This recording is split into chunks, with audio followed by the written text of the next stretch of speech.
Alors avant, j'étais quelqu'un de très colérique, nerveuse. J'étais très malade parce que j'ai vécu pendant 25 ans avec une maladie, enfin avec la migraine. C'était très insupportable et j'ai vécu aussi pendant 11 ans avec une douleur au ventre. Alors les gens ne font pas la différence entre la migraine et le mal de tête. La migraine, elle s'installe pendant 72 heures. Tandis que le mal de tête, ça passe dans moins d'une minute. On prend un petit comprimé comme un genre de paracétamol et ça s'en va. Tandis que la migraine, lorsqu'elle s'installe, on ne veut pas entendre de bruit, on ne veut pas la lumière, on ne peut pas sentir les odeurs. La seule chose qu'on a envie, c'est de s'isoler de tout le monde. Et ça, j'ai vécu ça pendant 25 ans. Et c'était ainsi pendant toutes les semaines, j'en souffrais. Okay. Le problème de santé, n'est-ce pas? Vous aviez d'autres problèmes? Bien sûr, j'avais des problèmes financiers. J'ai un fils unique et je ne m'entendais pas du tout avec lui. Et pour ne pas m'entendre du tout avec lui, il m'avait annoncé son homosexualité. Et ça m'avait beaucoup affecté parce que je ne pensais pas qu'un jour mon seul fils, le seul enfant que j'ai, puisse être homosexuel. Et donc ça n'allait pas du tout à la maison. Je n'aimais pas aller travailler. Il fallait travailler, donc j'y allais parce qu'il fallait travailler, il fallait financer les choses à la maison. Mais je n'aimais pas du tout ça. Alors aujourd'hui, ça va très très bien. Je suis guérie de migraine, je ne souffre plus, je suis bien. Et mon fils est sorti de son homosexualité. Il s'est marié, c'est ça? Alors ça fait 2 semaines qu'il s'est marié avec une ouvrière. Amen.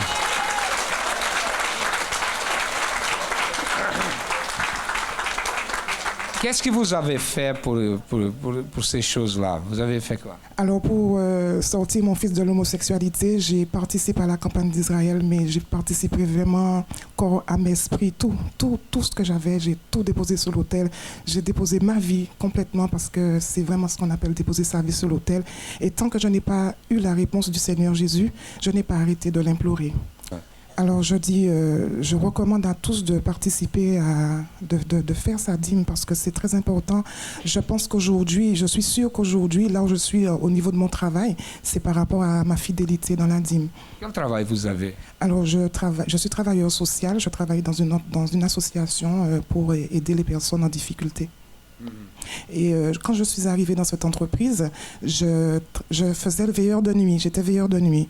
Et aujourd'hui, je suis responsable de 2 sites. Je n'ai pas de diplôme pour cela, mais c'est à travers ma fidélité, à travers mes offrandes, à travers le sacrifice d'Israël que je suis aujourd'hui responsable de 2 sites sans diplôme. Amen. Merci.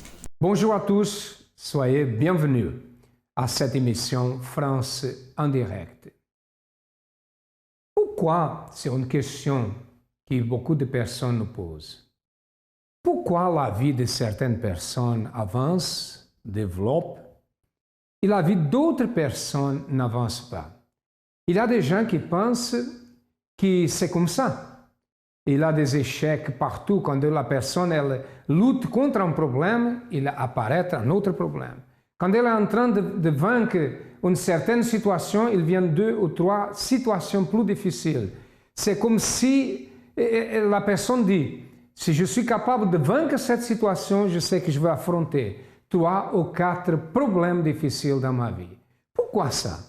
Pourquoi ça se passe? Pourquoi la vie de cette personne est de telle manière bloquée? Parce qu'il y a un esprit de blocage. Il y a une force spirituelle du mal. Mes amis, la plupart des problèmes qui existent dans la vie des êtres humains, c'est d'origine spirituelle. Vous savez qu'il y a un monde invisible autour de nous. Peut-être que quelqu'un dit, mais je ne crois pas. Si vous croyez ou vous ne croyez pas, ce n'est pas mon problème. Nous sommes là en train d'expliquer parce que nous savons ce qui se passe. L'oxygène que nous respirons, par exemple, il est invisible, n'est-ce pas? Est-ce que vous pouvez voir l'oxygène? Et sans l'oxygène, nous ne pouvons pas vivre. Il y a, de la même manière, il y a un monde invisible, il y a des forces négatives qui agissent dans la vie de la personne et c'est nécessaire que cette force négative soit retirée de la vie de cette personne. Et c'est ça qui se passe au centre d'accueil. Pourquoi beaucoup de gens arrivent des problèmes qui n'ont pas de solution, une maladie incurable, les médecins ne trouvent pas la solution, n'a pas la solution pour cette personne et à partir du moment qu'elle pratique la foi, la situation change. Pourquoi? Qu'est-ce qui se passe au centre d'accueil? Quelle est la méthode que nous utilisons? Qu'est-ce que nous faisons? nous amenons des gens à avoir une foi positive, une foi intelligente. Regardez ce témoignage. J'étais agressif, par exemple. J'étais rancunière. Donc, c'était renfermé en moi. C'est-à-dire, j'essayais de voir... C'est-à-dire, je faisais les choses à ma manière. C'est-à-dire, quand je fais des choses, je me dis que je fais du bien.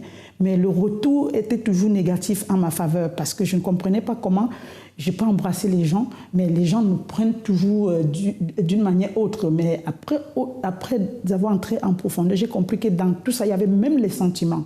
Ça, je n'acceptais pas que quelqu'un soit au-dessus de moi.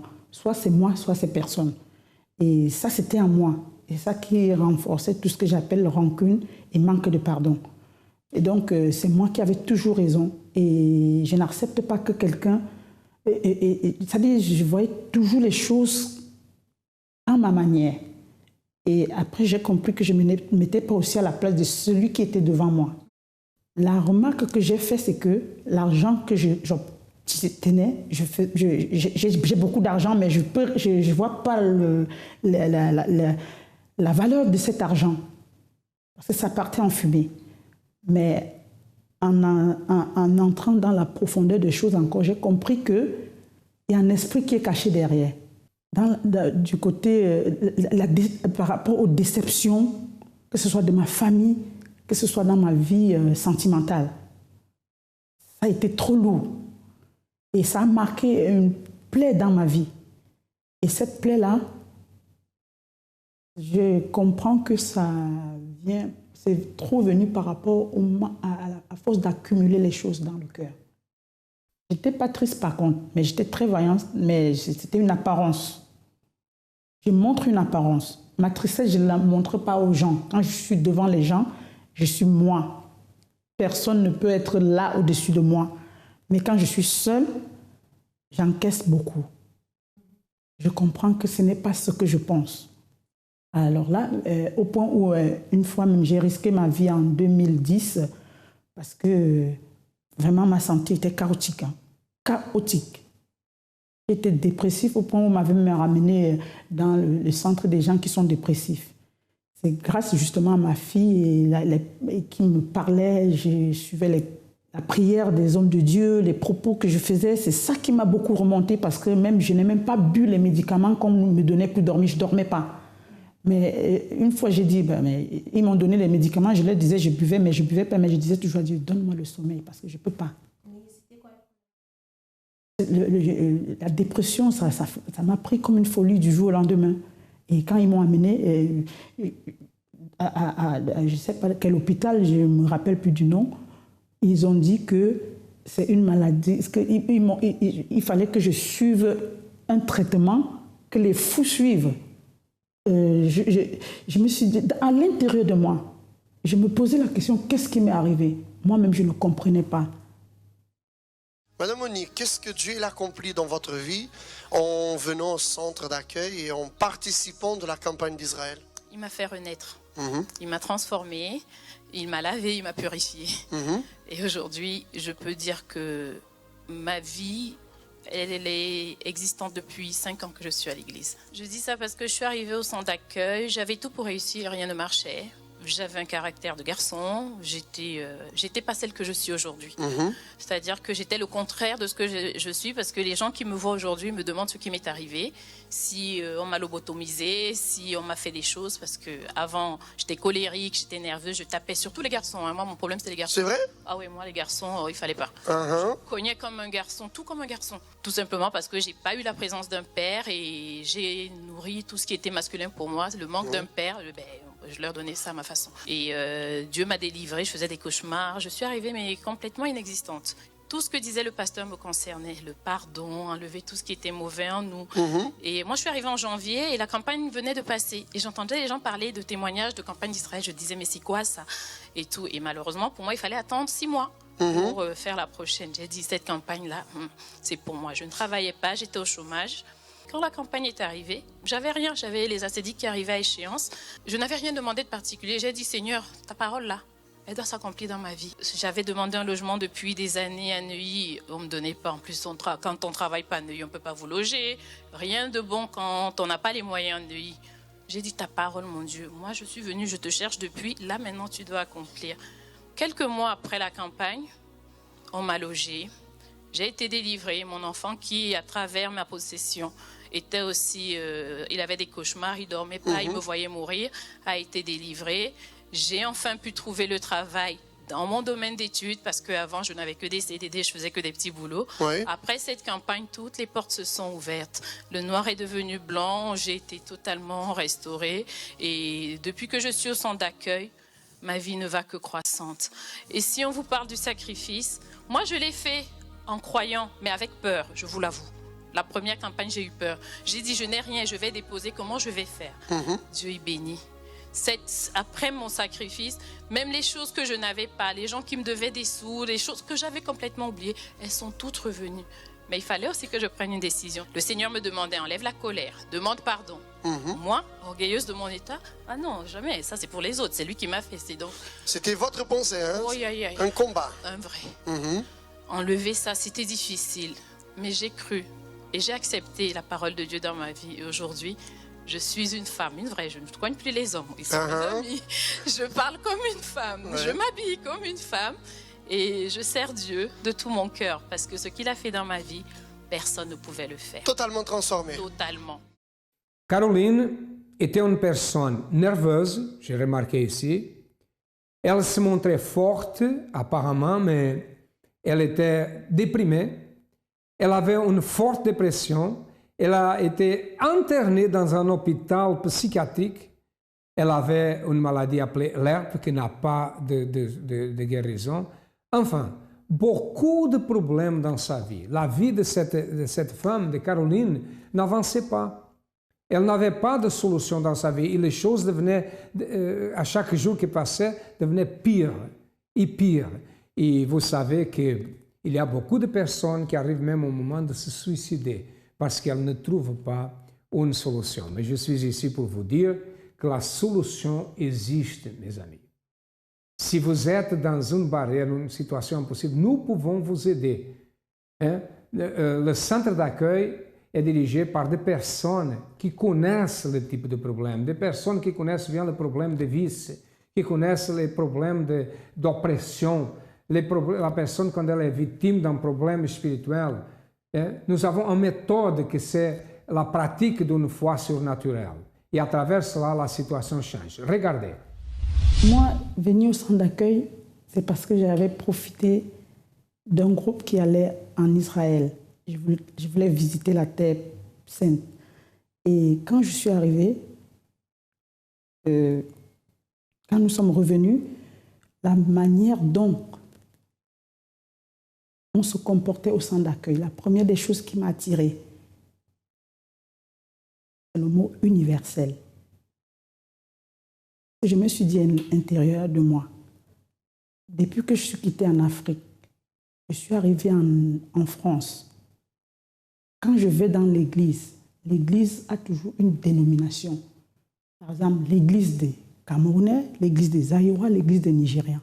Mais la chose qui m'a beaucoup frappée d'abord, c'est parce que ça n'appartenait à personne. C'était pour tout le monde. Et de deux, j'ai dit, si Dieu est ici, là, je veux qu'il me fasse obtenir le magasin que j'ai toujours désiré ici en France. Je vais être patron. J'ai fait des propos. Je ne veux pas dire la somme que j'ai donnée, parce que c'est entre Dieu et moi. J'ai fait un propos. Le pasteur m'avait conseillé, il m'avait dit, je ne veux pas savoir ce que tu vas faire. Agis ta foi. Je ne manquais pas. Je faisais même au-delà. C'est-à-dire, quand les hommes de Dieu parlaient, pour eux, j'associais avec ce que j'avais à l'intérieur de moi. Et par rapport à ces deux puissances, j'ai compris qu'il y avait une force et ça passait. Et j'ai sacrifié. Déjà pour ma fille, j'ai sacrifié. Parce que la première chose que j'avais peur, je disais, mais On est en France, il y a trop de choses qui se passent.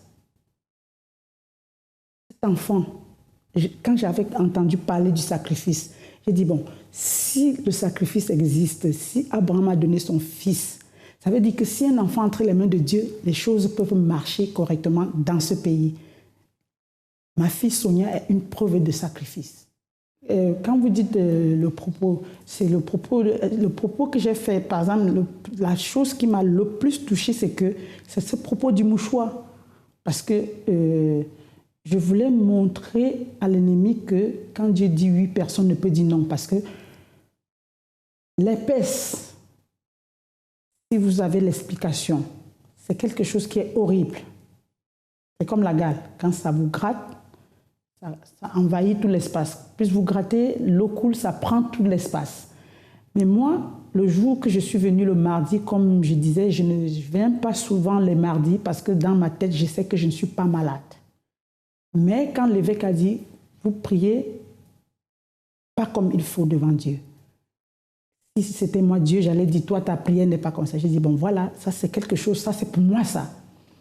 Donc il a précisé en disant, le mardi, ne manquez pas, surtout à 20h, parce que les femmes les épouses des pasteurs vont utiliser l'onction là où vous avez mal. Quand je suis arrivée ici le mardi, je n'avais pas d'épaisse, parce que c'est quelque chose qui sort momentanément par rapport au stress. On m'a passé l'onction, je suis rentrée, le lendemain c'est sorti. Alors avant d'arriver au centre d'accueil, ma vie était vraiment triste. J'étais souvent angoissée, j'étais très anxieuse aussi. Je faisais de l'eczéma, du psoriasis à cause de l'anxiété. C'est-à-dire que j'avais des démangeaisons sur le corps, j'avais des migraines, beaucoup de migraines. J'avais des problèmes dans mon couple, des gros problèmes de nervosité. Je fumais aussi, je fumais beaucoup. Je fumais le cannabis et la cigarette. Mais je fumais plus le cannabis que la cigarette. J'ai fumé au moins depuis l'âge de 16 ans, donc pendant plus de 10 ans, presque 13 ans, à fumer comme ça, à essayer de chasser en fait mes angoisses avec le cannabis. Depuis 2009, j'avais pas eu un contrat de travail de plus de 3 semaines. Et j'avais travaillé vraiment de façon épisodique, 3 semaines par-ci, 3 semaines par-là, mais vraiment rien de stable. J'ai accumulé beaucoup de dettes à cause de cette situation. Financièrement, c'était très difficile et ça me créait aussi des problèmes de couple avec mon mari qui lui travaillait, mais malgré ça, on ne s'en sortait pas, donc ça faisait un poids vraiment supplémentaire sur nos épaules et voilà, ça favorisait toutes mes migraines et mes angoisses que j'avais constamment en fait depuis des années. Ma situation familiale aussi était chaotique, il n'y avait pas d'entente avec ma mère, pas d'entente avec ma sœur, et ça depuis l'adolescence, donc j'étais un peu isolée en fait par rapport à ça. Donc j'étais seule avec tous mes problèmes en fait. Quand je suis arrivée au centre d'accueil, la première chose qui s'est passée, réellement la première chose sur laquelle j'ai ouvert les yeux en fait, c'est que j'ai compris qu'il fallait que je pardonne à ma mère et à ma sœur. Donc c'est vraiment la première chose que j'ai faite, c'est ça. C'est de pardonner et de demander pardon également. Et là, tout de suite, ça m'a enlevé un poids, vraiment un très gros poids que je portais depuis toutes ces années. Tout ce que le pasteur me conseillait de faire, je faisais. Donc voilà, je participais aux chaînes de prière et très rapidement est arrivée la campagne d'Israël. Donc la campagne d'Israël, je l'ai vue vraiment comme une opportunité d'enfin accéder à une nouvelle vie en fait. Ce que j'attendais de cette campagne, c'est qu'il y ait un véritable changement d'identité, que mon nom ne soit plus associé à la drogue, à la tristesse, à la colère, au chômage, à la personne qui n'a jamais d'argent. Voilà, je voulais plus que mon nom soit associé à toutes ces choses négatives. Je voulais que mon nom soit associé à des choses positives. Et c'est dans cet esprit-là que je me suis lancée dans la campagne. En fait, et voilà, j'attendais vraiment une transformation. J'étais prête à tout faire pour avoir ce véritable changement. Et petit à petit, j'ai commencé à voir la main de Dieu agir dans ma vie. Ça m'a donné encore plus d'espérance. Et donc, à la suite de ça, voilà, donc la première chose, ça a été la délivrance par rapport au cannabis et à la cigarette. Et ensuite, petit à petit, j'ai commencé à trouver la paix à l'intérieur de moi, commencer à être plus sereine, commencer à être plus libre, en fait, ne plus avoir cette angoisse qui me pesait systématiquement. Voilà, la relation avec ma famille a commencé aussi à se débloquer. Les relations avec ma mère et ma sœur ont changé, puisque du fait que j'avais pardonné, que j'avais demandé pardon, pour moi, c'était devenu fluide. J'avais plus ces appréhensions, ces peurs par rapport à ça. Donc aujourd'hui, tout va bien dans le contexte familial. Donc ça, c'est une victoire aussi que j'ai eue. Également, ma vie professionnelle a changé. Dieu a commencé à ouvrir les portes pour moi, à me donner la vision pour mettre en place des projets. J'ai trouvé un travail, donc j'ai commencé à travailler. Dieu a permis que j'ai un travail qui me permette de m'investir toujours dans ma vie spirituelle, dans mon projet et en même temps de rétablir ma vie financière.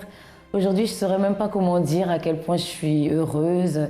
J'ai la paix, Dieu m'a donné son esprit. Donc je me sens forte, je me sens vainqueur dans toute chose que j'entreprends. Et voilà, je sais qu'il est avec moi. C'est ce qui me rend heureuse aujourd'hui. Quand quelqu'un me fait quelque chose maintenant, je regarde, je dis, je sais que ce n'est pas la personne qui fait. C'est l'ennemi qui est caché devant la personne pour faire. Parce que je me dis aussi que qu'est-ce que je fais aussi des gens qui ne leur plaît pas. Je pardonne. Je vais même vers les gens. Je sais m'humilier. Je connais ce que c'est que l'humiliation. Parce que j'ai appris. Dieu m'a honoré. Ma vie professionnelle, je ne peux pas vous dire, comme je disais tout à l'heure, je ne manque pas mon pain. Au contraire, je donne le pain à ceux qui en manquent. Je sais ce qu'il y a dans le pouvoir de donner. J'ai le magasin. Et là, le nom du magasin, c'est Les Stars de Sion. C'est comme ça que je l'ai baptisé.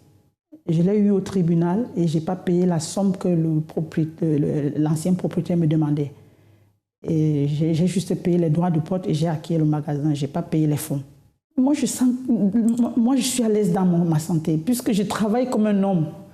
Et on peut dire les gens sont malades, parfois on peut avoir les maux de tête, on prend de lui prendre sa passe, c'est comme ça que je sens mon corps.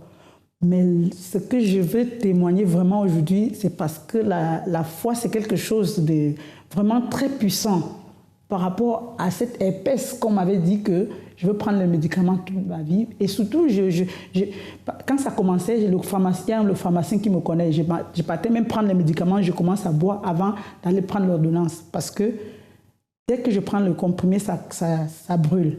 Mais quand j'ai utilisé le mouchoir, ça fait déjà, voici la première semaine, ça sèche seul. Ça commence à sécher seul. Et je peux encore glorifier le Seigneur parce que même ma mère, elle a eu l'AVC. Sa main droite est bloquée. Elle n'utilise pas sa main droite. J'ai utilisé le même mouchoir sur la main de ma mère. Elle commence à se défendre déjà avec sa main gauche. Parce que même les infirmières, quand on fait sa toilette, elle se défend déjà. Oh, ce qui ne se faisait pas. Il n'y a rien qui me dérange.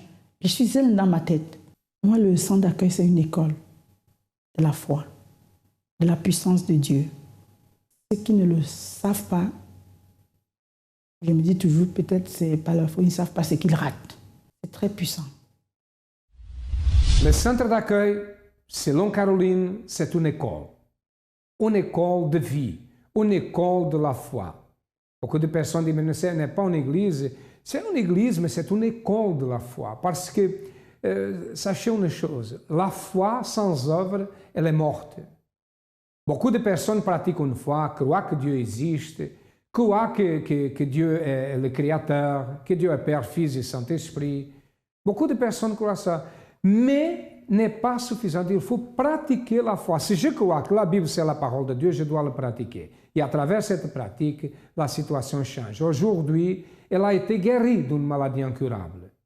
Et sa vie a changé complètement. Dans tous les aspects, elle est une nouvelle personne. Elle a eu une transformation. Et ce dimanche, nous aurons le dimanche de la transformation dans tous les centres d'accueil dans toute l'Europe. Le dimanche de la transformation. Si vous avez besoin d'une transformation, nous sommes situés au 254, notre siège, est situé au 254 de la rue du Faubourg Saint-Martin, au 10e arrondissement à Paris. Nous avons d'autres centres d'accueil dans tous les grands Paris et dans certaines provinces en France. Vous avez un numéro de téléphone, vous avez les adresses. Cherchez le plus proche de vous. Et si vous avez besoin de notre aide, nous sommes là pour vous aider. À demain et que Dieu vous bénisse à tous abondamment.